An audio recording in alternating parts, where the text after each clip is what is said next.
প্রিয় দর্শক, জানিয়ে দেব আমাদের হাতে থাকা সর্বশেষ আপডেট, আন্তর্জাতিক বাংলা খবর। চ্যানেলটি সাবস্ক্রাইব করে আমাদের সাথেই থাকুন। লাখো মানুষের অশ্রুসিক্ত ভালোবাসায় খামেনির জানাজা। ছিলেন 3 ছেলে, প্রেসিডেন্ট ও স্পিকার।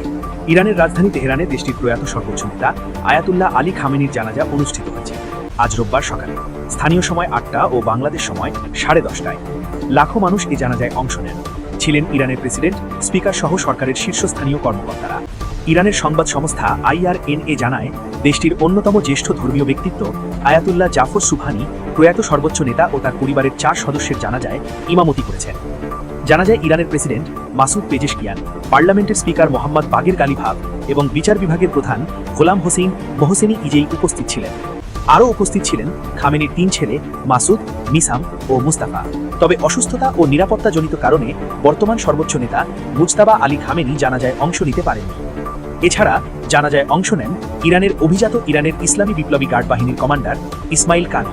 আয়াতুল্লাহ আলী খামেনির 7 দিনব্যাপী আনুষ্ঠানিক শোক ও দাফন প্রক্রিয়ার আজ দ্বিতীয় দিন।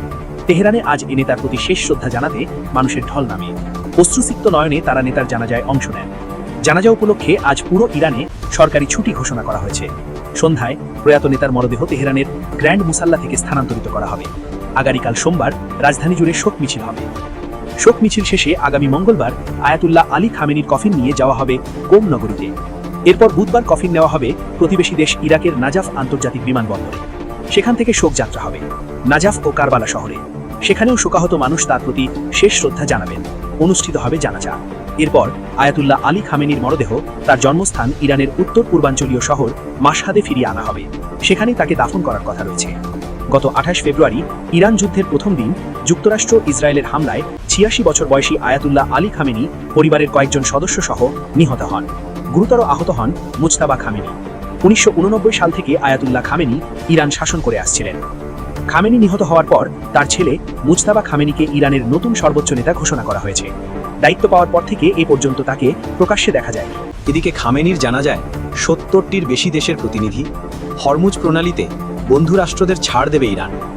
ইরানের প্রয়াত সর্বোচ্চ নেতা আয়াতুল্লাহ আলী খামেনির রাষ্ট্রীয় শোক ও দাফনের আনুষ্ঠানিকতায় যোগ দেওয়ায় বিশ্বের 70টির বেশি দেশের প্রতিনিধিদের ধন্যবাদ জানিয়েছেন দেশটির পররাষ্ট্রমন্ত্রী আব্বাস আরাগচি। তিনি বলেছেন, এসব দেশের অংশগ্রহণ ইরানের সঙ্গে তাদের দ্বিপক্ষীয় সম্পর্কের ইতিহাসে একটি চিরস্থায়ী স্মৃতি হয়ে থাকবে।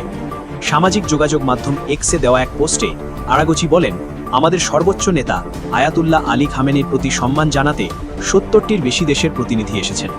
এর মধ্যে আমাদের বিশ্বস্ত আরব ভাইরাও রয়েছেন।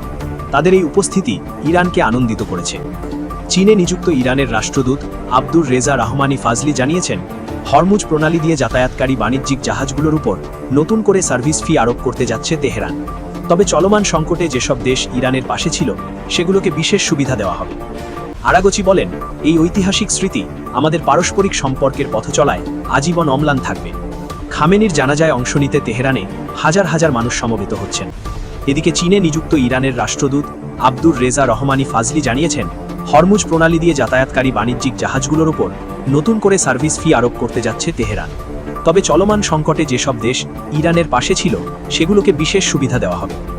যুক্তরাষ্ট্র এই ফি চালুর বিষয়টি প্রত্যাখ্যান করলেও ইরান নিজেদের সিদ্ধান্তে অটল।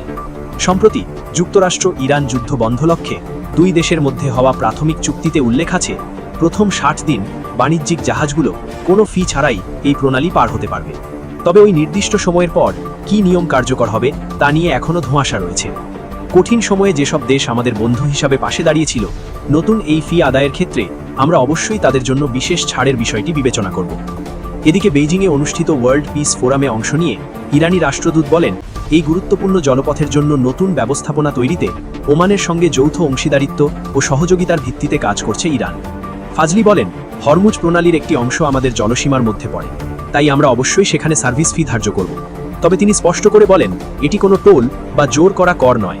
নতুন ব্যবস্থার উদ্দেশ্য ব্যাখ্যা করে ফাজলি বলেন, হরমুজ প্রণালী দিয়ে নিরাপদ যাতায়াত নিশ্চিত করা, নৌকাযানগুলোর চলাচল তদারকি করা এবং বিপুল সংখ্যক নৌকাযানের কারণে পরিবেশের উপর যে ক্ষতিকর প্রভাব পড়ে তা মোকাবিলা করাই আমাদের লক্ষ্য।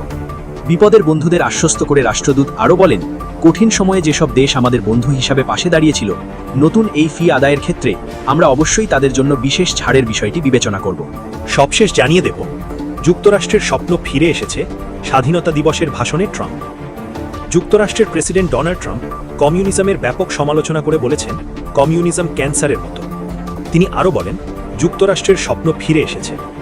ওয়াশিংটনের ন্যাশনাল মলে স্থানীয় সময় শনিবার রাতে দেওয়া ভাষণে এ মন্তব্য করেন ট্রাম্প।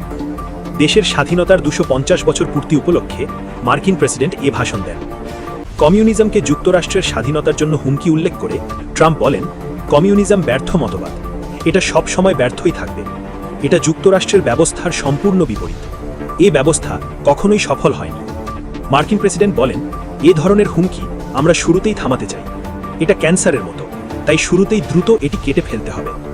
যুক্তরাষ্ট্রের ইতিহাস প্রমাণ করে যে এদেশ কখনোই কাউকে নিজের স্বাধীনতা কেড়ে নিতে দেবে না, ভাষণে বলেন ট্রাম্প।